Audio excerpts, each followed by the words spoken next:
Terus Kang Mas Bayu kami hadirkan perbincangan pagi hari ini terkait Koperasi Merah Putih dorong UMKM bangkit di tengah tantangan ekonomi nasional. Saya akan berbincang bersama Ketua Tim Ekspedisa di Java Plus, Suryo Koco Suryo Putro yang akan bersama dengan Pak Koco dan sudah terhubung di ujung telepon. Selamat pagi Pak Koco. Oke, Mas Adi. Kabar baik sehat ya? Alhamdulillah. Nah, baik, kita langsung mulai pelajaran kita pagi hari ini. Pak Koco, di awal mungkin boleh disampaikan saat ini sebenarnya yang menjadi tantangan ekonomi nasional khususnya UMKM ini apa sih Pak Koco? Silakan. Ya, kalau UMKM kan sebenarnya lebih pada bagaimana mereka mendapatkan perlindungan, bagaimana mereka mendapatkan fasilitasi, kan kira-kira seperti itu, Mas. Jadi fokusnya kan lebih pada bagaimana UMKM ini terlindungi dan kemudian bagaimana diberikan fasilitas kemudahan-kemudahan, baik kemudahan secara berusaha, baik kemudahan untuk mendapatkan barang baku, bahan baku, dan seterusnya. Kira-kira seperti itu loh, Mas. Baik, dan ini yang akan dilakukan Koperasi Merah Putih ya Pak Koco ya. Koperasi Merah Putih salah satunya bisa menjadi sarana dari kawan-kawan UMKM ini untuk bisa menyelesaikan masalah kawan-kawan secara bersama-sama. Kira-kira seperti itu. Karena kan prinsip dasar koperasi itu kan menyelesaikan membantu diri sendiri bersama-sama. Nah, sekarang yang menjadi tantangannya adalah apakah teman-teman UMKM ini mau dan mau bergabung ke koperasi atau tidak. Lah ini kan menjadi tantangan lebih lanjut, Mas. Baik, mungkin boleh dikenalkan Pak Koco, sebenarnya program-program bulan dari Koperasi Merah Putih yang mungkin bisa berguna untuk UMKM menghadapi persaingan pasar dan juga tantangan ekonomi global saat ini Pak Koco. Monggo silakan. Jadi kalau UMKM sebenarnya kan kalau kita bicara UMKM, salah satunya kan bisa saja mereka mendapatkan fasilitas-fasilitas untuk untuk barang-barang subsidi nih Mas. Taruh kata untuk dapat gas yang gas 3 kilo karena dia UMKM mungkin kan masih bisa mendapatkan fasilitas gas 3 kilo, kemudian minyak dari minyak subsidi minyak kita. Kemudian ada peluang juga untuk UMKM bisa mendapatkan kur dan seterusnya. Nah, ketika mereka berkoperasi, maka di koperasi ini kan koperasi punya unit usaha namanya Gere Sembako. Produk bahan-bahan baku mereka bisa beli di koperasi dengan harga yang pantas kan gitu. Artinya kalau belanja di tempat lain mungkin dia mendapatkan harga di atas harga eceran tertinggi. Kalau bicara barang subsidi, tapi kalau melalui koperasi kan dia masih bisa mendapatkan harga eceran tertinggi, baik itu apa tabung gas, gas atau kemudian minyak atau mungkin beras dan seterusnya. Kira-kira itu. Jadi Koperasi Desa Merah Putih atau Koperasi Merah Putih ini mampu menjadi jembatan untuk memudahkan kawan-kawan UMKM ini untuk menyelesaikan masalah-masalah mereka ketika bicara tentang bahan baku yang kemudian harganya tidak terjangkau. Itu satu. Yang kedua, ketika bicara permodalan umpamanya mereka kan punya potensi untuk mendapatkan kur. Nah, ketika bergabung dengan koperasi, maka koperasi bisa membantu mengkomunikasikan ke Bank Himbara bahwa anggotanya adalah UMKM yang selayaknya dapat kur dan prosesnya nanti bisa dibantu melalui koperasi yang bekerja sama dengan perbankan melalui laku pandainya. Itu yang kita bicara tentang pembiayaan. Kalau untuk pemasaran, karena koperasi punya Grab, berarti kan bisa jadi ini kan tergantung UMKM-nya nih. Bisa jadi Grab dari koperasi ini menjadi bagian atau menjadi tambahan tempat untuk teman-teman UMKM menjual produknya.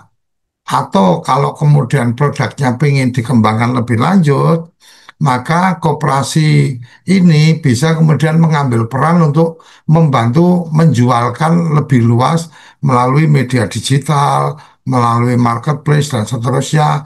Karena ke depan koperasi ini kan akan punya marketplace khusus nih Mas yang bisa jadi akan menjadi tempat untuk koperasi-koperasi ini menawarkan produk-produk anggotanya yang anggotanya adalah UMKM. Kira-kira kayak gitu Mas.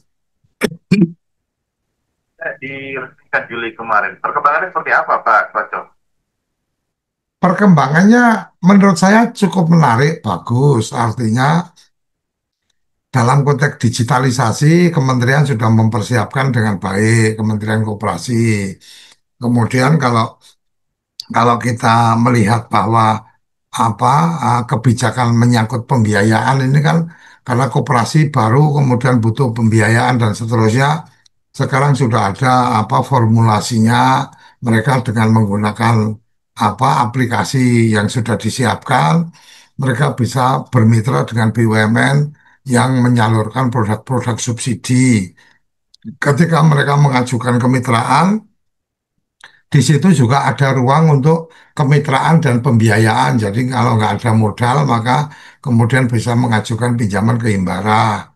Bahkan perkembangan terakhir ini kan cuma belum saya belum mendapatkan update-nya tentang bunga yang tadinya bunganya sekitar 6% kan informasi terakhir kemarin kan diharapkan bisa sampai 3%, turun sampai di 3%. Bahkan Menteri Keuangan sempat menyampaikan mestinya Kopdes ini bisa apa mendapatkan bunga 2%. Nah, kalau ini bisa terjadi, saya pikir ya akan menjadi perkembangan yang sangat menarik, Mas. Baik. Pak, kalau untuk jangka panjang ini, apakah ada rencana ini untuk mengajak sektor swasta ini untuk bekerja sama untuk pengembangan koperasi merah putih ini, Pak Koco? Jadi koperasi itu, Mas, prinsipnya adalah badan bisnis yang kemudian bagaimana kreativitas pengurus itu bisa bekerja sama dengan semua pihak. Tidak hanya dari BUMN, tidak hanya harus dapat dukungan dari pemerintah, tapi mereka juga terbuka ruang untuk bermitra dengan pihak swasta. Bahkan dalam peraturan pemerintah 33 tahun 1998 itu disampaikan bahwa koperasi bisa mendapatkan modal penyertaan itu dari pemerintah, dari swasta, dan dari perorangan baik anggota maupun di luar anggota. Jadi ruangnya sangat terbuka, Mas. Ini tinggal bagaimana kita menguatkan entrepreneurship dari teman-teman pengurus. Bagaimana kita memberikan penguatan kepada pengurus untuk memahami potensi koperasi dan potensi anggota yang dia miliki. Jadi kalau ke depan akan seperti apa, secara regulasi sudah sangat terbuka bahwa koperasi itu bisa sangat besar ketika memang kreativitas dari pengurus dan partisipasi anggotanya itu cukup signifikan. Kira-kira itu, Mas. Potensi yang cukup besar. Nah, ini tantangan apa, Pak Koco, yang mungkin saat ini menjadi penghalang di koperasi merah putih, Pak Koco? Tantangannya adalah semangatnya, semangat pengurus ini yang harus sesuai dengan semangat koperasi. Karena ini jadi impres, beberapa ini pengurus semangatnya beda. Semangatnya bukan semangat untuk memajukan koperasi berdasarkan kekuatan anggota, tetapi semangatnya adalah nyadong bantuan, nunggu fasilitas untuk kemudian bergerak. Nah, kalau ketemunya udah kayak gini, ya udah tunggu matinya aja kan kira-kira kayak gitu. Karena kan kalau koperasinya itu kemudian pengurusnya nunggu instruksi, kemudian kok pengurusnya nunggu belum ada arahan, belum ada bintek, belum ada pendampingan, belum ada modal dan seterusnya, ya nunggu ya lewat aja Mas. Kira-kira kayak gitu. Ini tantangan terberatnya di situ. Tantangan terberatnya adalah memberikan penyadaran kepada pengurus dan anggota bahwa koperasi itu adalah milik mereka dan mereka yang harus membesarkan, tidak kemudian harus bergantung pada harapan, bantuan, dan fasilitasi dari pemerintah atau pihak siapapun. Jadi bangkit berdasarkan kekuatan anggota itu adalah kata kunci yang harus dibangun, Mas. Baik. Terakhir, Pak Koco, mungkin ada pesan yang ingin disampaikan terkait tema kita pagi hari ini, Koperasi Merah Putih dorong UMKM bangkit di tengah tantangan ekonomi global. Monggo, Pak Koco. Kalau harapan saya, Presiden itu sudah sangat jelas, sudah sangat tegas komitmennya untuk membangkitkan ekonomi dari bawah. Artinya bahwa desa, kelurahan, UMKM, petani, dan seterusnya itu adalah konsen dari pemerintah, konsen dari presiden.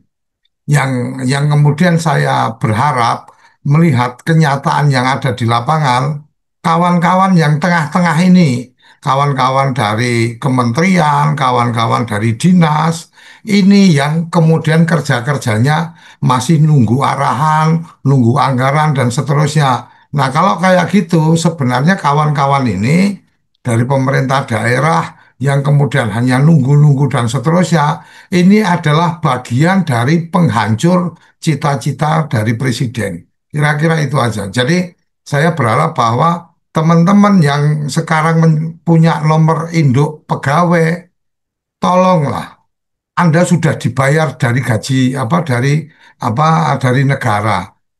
Sekali inilah untuk urusan koperasi lebih fokuslah, tidak perlu kemudian itu urusan dinas koperasi, itu urusan dinas UMKM, itu urusan kementerian dinas dari Kementerian Dalam Negeri, itu urusan dari dinas pemberdayaan masyarakat dan seterusnya. Tolonglah pada kesempatan kali ini adalah kesempatan untuk kebangkitan ekonomi yang kalau masyarakatnya sejahtera maka sebenarnya teman-teman juga sudah akan ikut sejahtera, setidaknya kerepotan-kerepotan teman-teman itu akan terbantu karena masyarakatnya sudah bisa membantu diri mereka masing-masing. Kira-kira itu, Mas.